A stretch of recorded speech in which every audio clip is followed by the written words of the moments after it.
सम्पूर्ण साथीहरुमा स्वागत छ। आज मैले BBS second year chapter 5 accounting for overheads देखि केही निम्न प्रब्लमहरु सल्भ गरेर ल्याएको छु।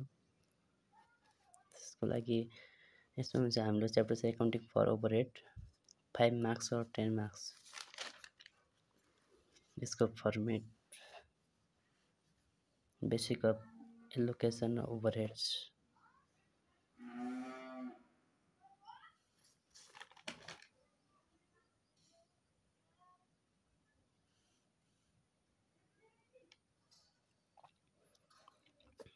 यसको फर्मेट स्टेटमेन्ट अफ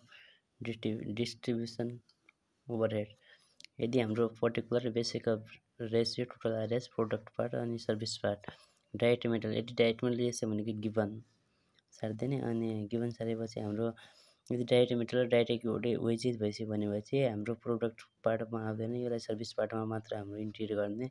यसको हाम्रो प्रोडक्ट पार्ट अन्तर्गतको पर्दो हेडिङहरु यिनीहरु यी दुईटा हेडिङहरु पर्दैन, हामीलाई सर्भिस पार्ट अन्तर्गत पर्ने। अनि यदि डाइरेक्ट वेजेस छ भने गिभन एक्चुअल, इनडाइरेक्ट वेजेस छ भनेपछि डाइरेक्ट वेजेसको आधारमा बेसिक, इनडाइरेक्ट मेटल छ भने डाइरेक्ट मेटल, पावर छ भनेपछि एमएस इन्टु एचपी गर्ने, मेसिन आवर र अनि हर्स पावर मेसिनको आधारमा गर्ने। अनि केडब्ल्युएस भनेर दिएको छ भने यदि वर्किङ आवरहरु अनि त्यो दिएको छ भने किलो वर्किङ आवर दिएको छ भने त्यसको आधारमा गर्ने। अनि लाइटिङ एक्सपेन्सेस छ भने चाहिँ लाइट पोइन्टको आधारमा, क्यान्टिन एक्सपेन्सेस छ भने नम्बर स्टाफ, वेलफेयर छ भने नम्बर अफ स्टाफ, सुपरभिजन छ भने number of staff, store overhead छ भने डाइरेक्ट मेटल, इन्सुरेन्स छ भनेपछि एसेट्स भ्यालु, डेप्रिसिएसन छ भने एसेट्स भ्यालु, रिपेयर मेन्टेनेन्स छ भनेपछि एसेट्स भ्यालु और मेसिन आवर। यदि हामीले रिपेयर मात्र भनेछ भनेपछि एसेट्स भ्यालुको आधारमा गर्ने, यदि रिपेयर एन्ड मेन्टेनेन्स छ भनेपछि अनि मेसिन आवरको आधारमा गर्ने। अनि रेन्ट भनेछ भने फ्लोर एरिया, जनरल एक्सपेन्सेस छ भनेपछि डाइरेक्ट वेजेस अनि टोटल गरेपछि हामीले सर्भिस पार्टमा यदि यति भाग डिस्ट्रिब्युसन हामीलाई भाग लगाएको छ भनेपछि रिअपोर्टमेन्ट अफ सर्भिस पार्ट अनि रिअपोर्टमेन्ट प्रोडक्ट पार्ट र सर्भिस पार्ट गरेर दुईटामा भाग लगाउने। अब चाहिँ डिटिपी 1 solution statement of distribution of overhead direct wages given छ अनि हाम्रो 3000 यो टोटल हाम्रो 3000 किनकि हाम्रो एबिसीमा हाम्रो प्रोडक्ट पार्टमा आउँदैन अनि 2000 सर्भिस पार्ट 2000 अनि ईमा पनि पार्ट ईमा पनि 1000 गरेर जम्मा भयो यो जोडेर यहाँ 3000। अनि रेन्ट हाम्रो फ्लोर एरियाको आधारमा गर्ने अनि 4500 दिएको छ अनि यो 4500 लाई यसरी रेन्ट एक्सपेन्स भने 4500 रेसियो अफ फ्लोर एरियाको हामीले दिएको हुन्छ अनि 300 500 400 200 100 छ। अनि यसको इस्टु हामीले कमन 00 कमनहरुलाई हामीले हटाएर अनि 3:5:4 2 1 गरेर 15 अनि ए डिपार्टमेन्ट 3/15 इन्टु 4500 गरेर 900 आयो एन्ड सो अन भनेर यसरी निकाल्ने। अनि 900 15 1500 1200 500 अनि 300 जसरी अब हामीलाई 1500 कसरी आयो भन्दाखेरि 1500 निकाल्दाखेरि 5/15 इन्टु 4500 गर्ने अनि 4/15 इन्टु 4500 2/15 इन्टु 4500 1/15 इन्टु 4500 गरेर निकाल्ने। त्यसपछि इनडाइरेक्ट वेजेस भने डाइरेक्ट वेजेस यसको हामीलाई टोटल खर्च हाम्रो 13000 दिएको छ अनि 5000 2500 4000 1000 500 अनि डेप्रिसिएसन एसेट्स भ्यालुको आधारमा 30000 जम्मा दिएको छ भने 10000 5000 7000 2500 र अनि 5500। जनरल एक्सपेन्सेस लाइट पोइन्टको आधारमा 3300 हामीले खर्च दिएको छ 900 1200 600 300 300 अनि पावर भनेको एचपी इन्टु एमएस हो। अहिले हामीलाई के दिएको छैन भनेपछि हामीले एमएच मात्र एउटा एचपी दिएको हुन्छ अनि 7000 टोटल दिएको छ अनि 1000 2000 3000 400 600 गरेर टोटल 6000 60800 अनि जम्मा टोटल गरेर अनि यसरी राख्ने। अनि जस्तै वर्किङ नोटहरु डाइरेक्ट वेजेसहरुको अनि यसलाई माथि नै देखाएर पनि भन्छ यसै वर्किङ नोट देखाउने। अनि डिटिपी 2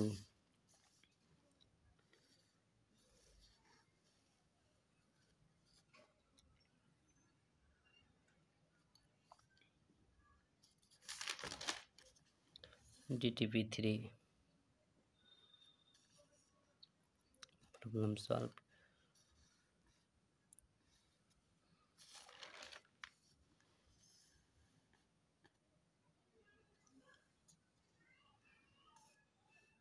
DTP4, DTP5,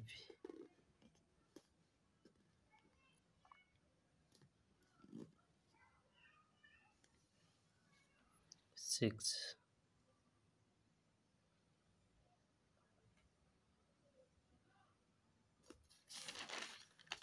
7,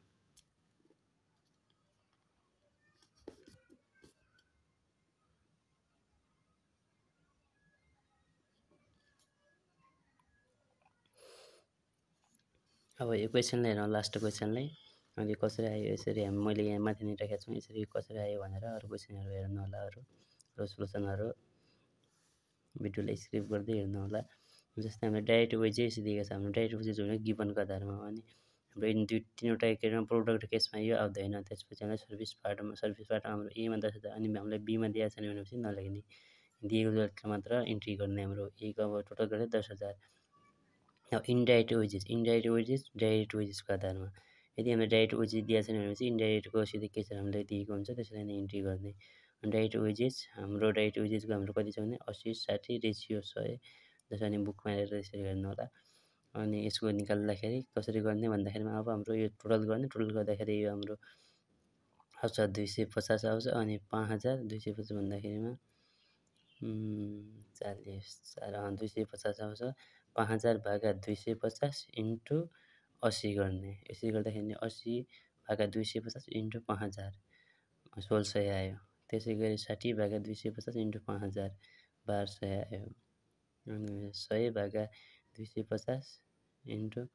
5,000 गरेर यसरी निकाल्ने अनि रेन्ट एन्ड रेट्सको आधारमा फ्लोर एरियाको आधारमा गर्ने फ्लोर एरियाको आधारमा हामीले रेसियोको अनुपात हामीलाई वर्किङ नोट तल नदेखाइने हुन्छ यसैमा यसो गरेर हामीलाई छोटो हुन्छ 10 15 20 10:15:20:10:5 अनि हाम्रो टोटल खर्च 12,000 दिएको छ अनि सेम केसको आधारमा यसलाई निकाल्ने अनि depreciation on machinery cost of मेसिनको आधारमा यसलाई पनि सेम केसहरू माथिको जस्तै अनि अदर एक्सपेन्सेस डाइरेक्ट वेजेसको आधारमा 2,640 780 800 र 80 80 60 100 10 यिनीहरू लाइटिङ एन्ड इलेक्ट्रिसिटी यो लाइट फोन्डको आधारमा 20 30 15 10 5 4800 1200 1800 900 600 300 अनि पावर एचपी अफ मेसिनरी सुटकेरमा एम अनि 43512:3,000 दिएछ भनेपछि यसरी नै अब 3,000 कसरी आयो यदि 3,000 हाम्रो टोटल खर्च दिएछ भने 800 कसरी आयो भन्दाखेरिमा 4 3 7 7 5 12 13 2 15 अब 4 भागा 15 इन्टु 3,000 800 3 भागा 15 इन्टु 3,000 600 5 भागा 15 इन्टु 3,000 1000 1 भागा 15 इन्टु 3,000 200 2 भागा 15 इन्टु 3,000 इन्टु 700 यसरी आयो अब टोटल गर्दाखेरि 42,800 8,240 80 80 8,080 अनि 10,700 13,580 2,200 अनि हामीले रिअपुटमेन्ट सर्भिस भनेको छ हामीले 30% 25% 45% दिएको छ यसको आउँछ हाम्रो 40,74 अनि 33,95 यसको यो 6,111 6,111 अनि 13,580लाई यसलाई हामीले तल राखिदिने यसलाई निल बनाउने हामीले अनि 2,200लाई पनि यहाँ तल राखिदिने यसलाई यस पार्टहरूको हाम्रो यो भाग सर्भिस पार्टकोलाई हामीले यहाँ भनेको छ नि त रिअपुटमेन्ट सर्भिसको पार्टहरूलाई यिनी तिनवटा केसहरूमा डिभाइड गर्ने अनि यसको पनि 50% इस्टु 30% 20% यसको कस्टको यिनीहरूको निकाल्ने कि यसको गर्ने यसको 50% यसको 30% यसको 20% गरेर एबिसी पार्टहरूमा एक्सवाइजेड पार्टहरूमा राख्ने 11 100 660 440 अनि टोटल गर्दाखेरि 42,800 जस्तोको त्यस्तै 13,714